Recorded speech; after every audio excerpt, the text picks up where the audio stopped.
السلام عليكم ورحمة الله وبركاته. اللهم صل وسلم على سيدنا محمد وعلى آله وصحبه وسلم تسليما. تنتمنى إن شاء الله تكونوا في صحة جيدة وتكونوا بخير وعلى خير إن شاء الله. جينا في هذا الدرس هذا فيه 3 نقط مهمة. أول حاجة فيه طاي كبيرة، كيفاش نفصلوا طاي كبيرة. ثاني حاجة أن فيها التوب، فيه الزواقة تزيد شوية الصعوبة، تزيد شوية المشاكل في الفصالة. وثالث حاجة أن درت فيه جميع الدروس اللي تحتاجوا في الفصالة بالتفصيل والشرح، ولهذا خصكم تبقى معايا في الفيديو حتى الاخر باش تفهموا مزيان. أول حاجة تنديروها قبل ما نبداو الفصالة هي تنشوفوا الجلايل لتحت شحال يبقى عندنا، واش يقدنا التوب ولا ما يقدناش. دابا عندنا 37 في الصدر، تنزيدو 2 سنتيم الخياطة هي 39. حنا في هاد اللحظة هادي حنا نشوفو شحال يبقى لنا في الجلايل لتحت. إلا كان يبقى لنا مزيان ها هو يبقى لنا 39 ونص. شتي دابا بقى لنا 39 ونص، إذا التوب هنا قادنا. حنا التوب دابا قادنا بشي طريقة حنا عاودناها. هنا عندنا 39 تنديروها، تنشوفو شحال يبقى عندنا في الجلايل تحت عاد نبداو الفصالة. إلا كان بدلنا أقل من 39 راه ما يقادناش التوب. هنا قادنا التوب، إذا هنا إلا كان التوب قادنا تنبداو الفصالة عادي.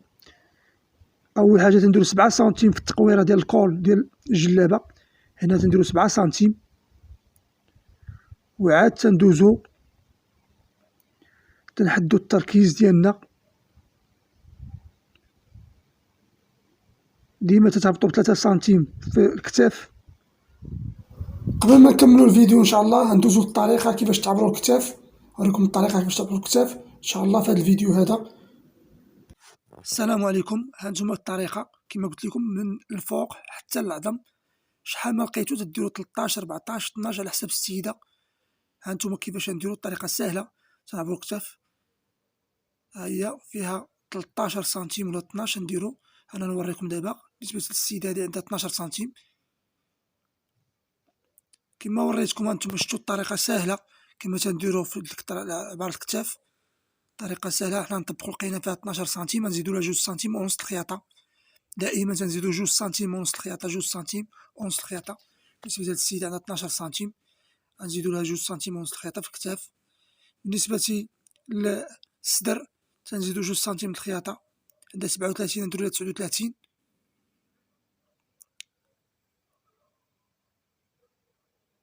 بالنسبة للاطاي 2 سنتيم الخياطة تنزيدو. لي هونش 2 سنتيم الخياطة.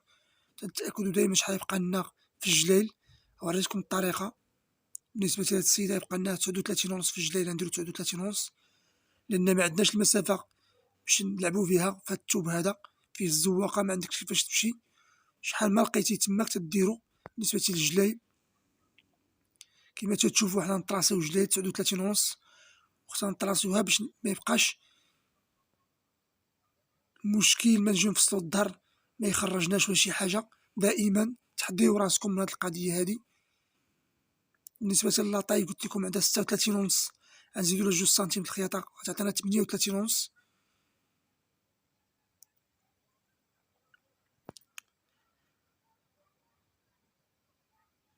كما تنقول لكم ديما الفصالة غتكون داكشي مضبوط. بالنسبة للتركيز غنديرو ان شاء الله واحد الفيديو دابا تا هو توضيحي كيفاش نخدمو التركيز. غندخلو نشوفو الفيديو دابا قبل ما نكملو التركيز. هانتوما تتشوفو الفيديو. هنا الطريقة كيفاش ناخدو عرض كما من فوق اللي تنقول لكم دائما تناخدو بهاد الطريقة هادي. اما تناخدو النص كما شفتو، تناخدو النص من الفوق لتحت النص تنزيدو عليه 7 سنتيم الخياطة. وبالنسبة اللي تيدير الزيادة لداخل تيزيد 8 سنتيم. دابا هنا هي كما تتشوف عندها 21. اللي ما تعرفش في البلاصة فين يحط المترو بالضبط تنديرو 12 سنتيم من تركيز لتحت تماك 12 سنتيم. وتنديرو تنمشيو نيشان تماك هي النقطة باش نحدو. إلا كان عندنا مثلا هنا لقينا 22 سنتيم غنزيدو لها 7 سنتيم غتعطينا 29. هذاك هو التركيز ديالنا. وبالنسبة للخياط اللي تيدير الزيادة لداخل غيزيد 8 سنتيم يدير 7 يزيد 8 سنتيم. وهذا العدد اللي تنقول ديال 7 و8 راه عدد ثابت تيبقى ديما فيكس، ديما تنخدمو به كما تتشوفوا. بالنسبة للطريقة الثانية تندورو المترو راه هي وما هي نفس الطريقة. إلا دورتي المترو تتقسم على 2 إلا دورتي المترو تتقسم على جوج وتتزيد 7 سنتيم بالنسبة لي ملي تيدير الزيادة لداخل، أو 8 سنتيم بالنسبة لي تيدير الزيادة لداخل، تيدير 8 سنتيم على دابا هنا غنشوفو شحال لقينا. مثلا هنا لقينا 42 غنقسموها على جوج غتعطينا 21، غنزيدوها 7 سنتيم الخياطة. بالنسبة لهاد السيدة حنا لقينا 39 مثلا، هادي 39 نقسموها على جوج هي 19 ونص، تنزيدو 7 سنتيم الخياطة بالنسبة لي متيديرش الزيادة لداخل. بالنسبة ليا أنا تندير الزيادة لداخل تندير 8 سنتيم ديال الزيادة. هادو كيفاش نعبرو التركيز بطريقة سهلة وتنطبقوها. دابا هذا 42 غنزيدوها حتى هي نقسموها على جوج تعطينا 21، ونزيدو 7 سنتيم الخياطة. إذا هاد السيدة هادي عندها 23 في عرض الكمام من فوق أو دورات لكم من فوق كيما وريتكم في الفيديو، غنزيدو لها 8 سنتيم غتعطينا 31. هي اللي نديرو في هاد الدورة كيما تشفتو، تنديرو هاد الدورة ونعاودو نتأكدو نشوفو واش كاين 31 قبل ما نضربو بالمقص، نعاودو نتأكدو نشوفو واش كاين 31. زدنا لها 8 سنتيم هاد السيدة هادي لأنها طاي كبيرة باش تجي جلابة مرتاحة في التركيز، لأنها مرا كبيرة. زدنا 8 سنتيم مبقاوش نديرو 7، درنا 8 من الأحسن. هي تأكدنا واش كاينة 31، هي اللي تنضربو بالمقص خصها تكون 31. بالنسبة لاطاي ديما قلتلكم نزيدو واحد 14 سنتيم باش تحدو لاطاي، و 16 سنتيم باش تحدو لي هونش. دابا حنا درنا نقطة فهتجي لاطاي ودرنا النقطة فهتجي لي هونش، درنا 14 من البواترين لاطاي درنا 14، ومن لاطاي لي هونش درنا 16 سنتيم. كيما تتشوفو هنا عندها 36 ونص في لاطاي، زدنا لها 2 سنتيم عطاتنا 38 ونص. وبالنسبة لي هونج عندها 37 زائد 2 سنتيم ديال الخياطة هي 39. كيما وريتكم في الدروس السابقة نفس الدرس يبقى. دابا المشكل يبقى هنايا، غيبقى لنا هنا من لي هونش للجلايل غتهبطو ب 39 ونص. بالنسبة للتقويرة ديال الجلابة غتنحدو فيها 13 سنتيم اللي درنا دابا، تنديرو التقويرة ديال الجلابة غنحيدناها. بالنسبة للجلايل قلت لكم غتهبطو ب 39 ونص حتى لتحت، شوفو نقطة نقطة تحدو النقاط. حنا نضربو التركيز ديالنا دابا، وغندير لكم نوريكم، غندير لكم واحد الخط أحمر باش تعرفو كيفاش مشينا في الجلايل من لي هونش للجلايل. ديرو نتوما مسطرة ماشي مشكل. حنا التركيز ديالنا ضربناه هنا، ما قلنا لكم تضيعو حتى مليم باش التوب يقدكم، لا معندكمش فيها تلعبو في التوب. هنا ديما تأكدو، أنا وريتكم كيفاش تأكدو من التركيز، شوفو واش كاين 31 في التركيز، ضروري تأكدو ما يكون زايد لا ناقص. هانتوما عبرتو، هانتوما تأكدتو، وتندير نحدو النقاط كيما وريتكم. بالنسبة لواحد عاد بادي يدير مسطرة ولا بالمترو ويطراسي بالطباشير باش يجيه داكشي مضبوط. كيما تتشوفو قلت لكم نحدو هاديك المسافة ديال 39 ديال لي هونش، ومن تما كنمشيو ب 39 ونص، 39 ونص لتحت، ونديرو مسطرة وحدو 39 ونص باش ما تضيعو حتى مليم ويمشي خدمة مضبوطة. من تما نعبرو الطول ديال الجلابة باش نقطعو نخدمو كلشي ضربة وحدة. كما قلت لكم الطول الجلابة ديما تزيد واحد 10 سنتيم على الطول ديالها. بالنسبة للسيدة عندها مترو 41، تنديرو مترو 41 نديرو واحد الخط على حساب التكفيفة، وعاد نزيدو واحد 10 سنتيم ديال البالمة. دائما الطول تزيد واحد 10 سنتيم ديال البالمة. حنا وريتكم هاد التقويرة ديال الجلابة قلت لكم تدير واحد 13 سنتيم، كل واحد كيفاش يخدمها. ومن تما تتقطعو كما درنا على الخط مستقيم كيما وريتكم كاع بخط احمر، تتشو عليه حتى لتحت. وحنا فصلنا الربع ديالنا حيدناهم بطريقة سهلة، وعطيتكم كل حاجة شاديرو فيها مضبوطة. أي حاجة درناها بالعبار باش الإنسان ما يدوخش وشحال ندير هنا، واش نزيد سنتيم ولا نزيد 2 سنتيم، ميبقاش داك المشكل. حيت كان عندي أنا في الأول داك المشكل كيفاش نضرب التركيز، شحال ندير فيه، علاش ندير 26 منديرش 28. هذيك المشكل حيدناه، تنديرو عطيناكم أعداد ثابتة تخدمو بها دائما إن شاء الله، وتيطلع التركيز تيطلع مزيان. بالنسبة هنا كما قلت لكم دائما تطلعو واحد 2 سنتيم حتى 3 سنتيم بالنسبة للضربة ديال البالمة لتحت، تطلعو واحد 2 سنتيم حتى 3 سنتيم. بالنسبة لواحد النقطة مهمة، كما قلنا لقيتو في الجلايل قل من هاد العدد اللي لقيتو في البواترين. درنا في البواترين 39، لقيتو في الجلايل 38 و 37، راه التوب يطلع ناقص وغتجي الفصالة ماشي هي هاديك، لأن غتجي في الصدر 39 وفي الجلايل بقى غادي ينقص، غادي 37 ولا 36 ولا 38 وعاد تحيد لنا الخياطة. إذا راه السيدة مطلعلاش جلابة كي هاديك الفصالة، غتجي كبيرة من الصدر وغتجي ناقصة من الجلايل ويطلع فيها الديفو ميطلعش كما بغينا. هذا حدو راسكم هاد القضية، هاد النقطة هادي عطيتها لكم باش تحدو راسكم منها. بالنسبة للظهر، أنا الطريقة كيفاش نفصل الظهر، تنحط الربع على الظهر وتنخرج بواحد السنتيم كما وريكم. ماشي كما قلت لكم ما ضيعنا حتى ميليم. غيجي الربع فوق الظهر، غيجي سير ميزور، غيجي هو هذاك، ما يجي ناقص ما يجي زايد، غنخرجو بواحد السنتيم، غيجي مضبوط. لهذا قلت لكم ما تزيدوش في الجلايل، لقيتو 39 ونص ديرو 39 ونص. لا زدتي شي سنتيم ولا نص سنتيم غتبقاو واحدين في الدار هنايا، غيبان الديفو في الدار هنا. داكشي قلت لكم ما تزيدو حتى حاجة. لا زدتو شي نص سنتيم يبان هنا يخرج الربوعات تخرج زايد والظهر يجي ناقص، ولهذا ما تزيدو حتى حاجة. كما قلت لكم من البواطخين حتى لتحت تخرجوا بواحد سنتيم، ومن البواطخين لفوق تخليوه عادي توب عادي خرجوا بواحد السنتيم ديالكم، لأن الظهر تيكون ناقص، تيكون فيها سنتيم د الخياطة، متيكونش بحال الربوعة تيكون فيه 2 سنتيم د الخياطة. هادي نقطة مهمة تا هي، تتقادو مزيان. التقويرة ديال الظهر تنديرو فيها 7 سنتيم تا هي كما شفتو. التقويرة ديال الظهر تنديرو فيها 7 سنتيم.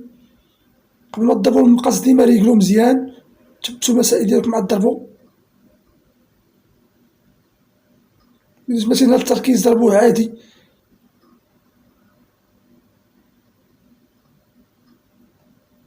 بالنسبة للتقويرة هنا تندير فيها واحد 5 سنتيم، مع تندير الجوج أنا تندير 5 سنتيم على حساب القب باش يجي مزيان وباش مترجعش الجلابة اللور.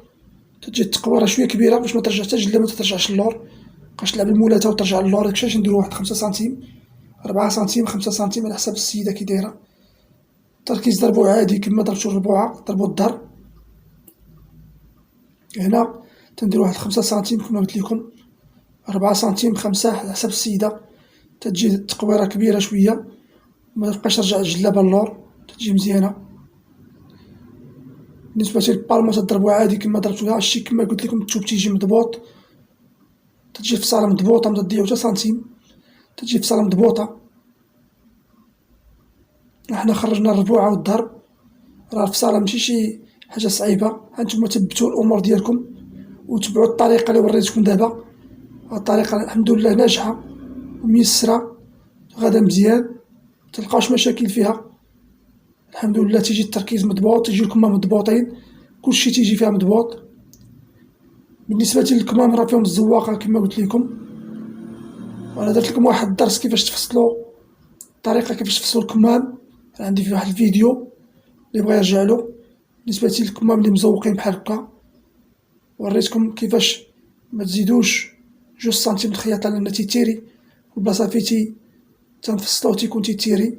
إذا بلا ما تزيدو الخياطة غيتيري راسو. دابا شتي هنايا نفصلو التوب مقلوب ديما في البلاصة فين تيحيدولو الزواقة. بالنسبة للزواقات ديال الشركات هضرك من الزواقة اللي جاية من الشركة.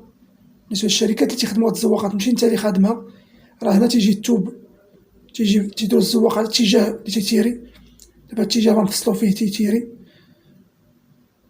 ديما قادو مزيان. تجي الزواقة فوق الزواقة وتجي مريقلة، وقلبو وشوفو الزواقة واش جاية وحدة فوق وحدة ومريقلة، عاد فصلو. إلا مكانتش مريقلة عاودو ريقلوها باش داكشي يجي مضبوط. ماشي شي إنسان يقلب على جوج التوب يديرو على 4 صافي ويبدا يفصل. هانتوما شوفوا الطريقة، تنشوف وتنقلب، إلا ملقيتهاش هي هاديك تنعاود نضبط ونشوف العبار اللي عندي هنا الفوق في عرض الكمام الفوق، تنشوف واش هو هداك واش يقدي ولا ميقدنيش، عاد تنفصل الكمام ديالي. ميمكنش تجي تضرب بالمقص وتتشوف القب تيجي الجهة الثانية واش القب يقدك ولا ما يقدكش. ميمكنش تجي تضرب بالمقص. غنشوف تنضبط مزيان العبار ديالي، تنشوف التوب ديالي واش قادني ولا ما قادنيش، تنشوف القب واش يخرجني ولا ما يخرجنيش، عاد تنفصل. القضية راه مهمة بزاف كما وريتكم هنا في الطريقة ديال الكمام، كيفاش تنعبرو الكمام، كيفاش الطريقة. راه وريتكم كاين واحد الدرس غنخلي لكم واحد الفيديو، غنخلي لكم في الوصف طريقة باش تدخلوا تشوفوا الطريقة كيفاش تفصلوا الكمام. هنا قلنا للسيدة درنا لها 31 في الدورة ديال التركيز، لا عقلتو درنا في التركيز 31. شنو تنديرو باش نبغيو نفصلو الكمام؟ منديروش 31 في التركيز في الكمام، تنقصو واحد سنتيم ونص. دائما هذا عدد ثابت، تنقصو سنتيم ونص كما قلت لكم، عدد ثابت هذا. إذا تتجي 29 ونص هي تنديرو في هاد الخط اللي درت دابا، كنت تنجرب تندير 29 ونص. بالنسبة للطول قلت لكم ما تزيدوش الزيادة. هنا السيدة عندها 59 غدير 59، ما دير لا زيادة لا والو ديال الخياطة، لأن الثوب تيتيري. عقلوا هاد القضية هادي راه مهمة، الثوب راه تيتيري، ما تزيدوش زيادة الخياطة. قلت لكم كيما شفتو القب راه قاد الحمد لله تما مخرج.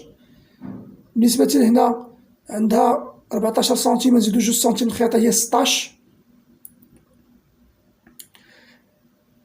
كما قلت لكم الفوق راه قلنا 31 السيدة عندها في التركيز، نديروها 29 ونص، نحيدو ناقص سنتيم ونص. دائما عدد ثابت هذا، ناقص سنتيم ونص عدد ثابت. غنديرو 29 ونص هنايا هي تنعبر، تندير 29 ونص، نقسمو هذاك على جوج. وريتكم الطريقة، رجعو للفيديو تلقاو الطريقة كيفاش نفصلو الكمام. هنا عندها قلنا عرض الكمام الفوق عندها 23، غنديرو سنتيم ونص الخياطة هي 24 ونص هي درت دابا هنا. عندها 23 في عرض الكمام الفوق، غنزيدو سنتيم ونص الخياطة هي 24 ونص هي درنا، و تنطراسيو بالطباشير. هنا قلت لكم دائما تنقصو ناقص سنتيم تقسمو على جوج. انا وريتكم هنا كيفاش الطريقة، انا متنديرش هاد الطريقة هادي، تنضرب ديريكس مع التجربة وداك الشي، تنضرب ديريكس. اما نتوما قسمو على جوج، طلعو بسنتيم من الفوق تهبطو سنتيم من التحت. هادي كيفاش نوصلو طريقة الكمام. بالنسبة لهنا ديما ديرو الطباشير باش ما ديروش شي خطأ. تنفصلو دائما الكمام، راه شي القب خارج تيبقى القب كاين تماك ان شاء الله.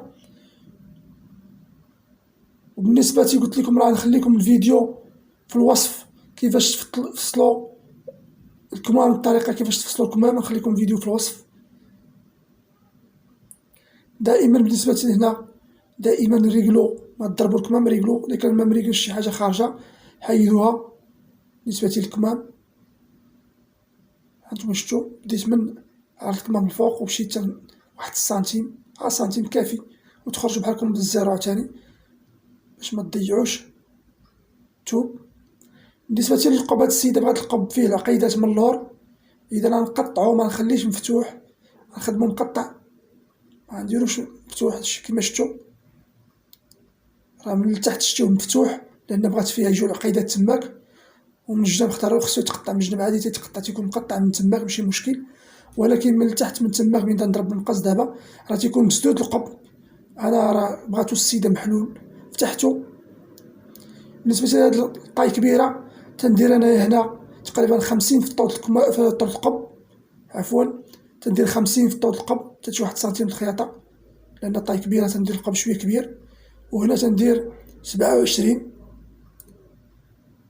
وبالنسبة لهنا تندير 36 ونص، وهنا تنديرو 25 ونص. طاي كبيرة تيجي القب زوين، تيجي مريقل. تنقطعو تندير لي معرفش يطراسي بالطباشة غادي يقطع كما شفتو. هنا تضرب التقويرة ديالك تخرج. اللي بغا ان شاء الله يعرف الطريقة كيفاش نفصلو القب، غنخلي في صندوق الوصف واحد الفيديو كيفاش الطريقة كيفاش نفصلو القب، نوريكم الطريقة كيفاش نفصلو، نخليها في صندوق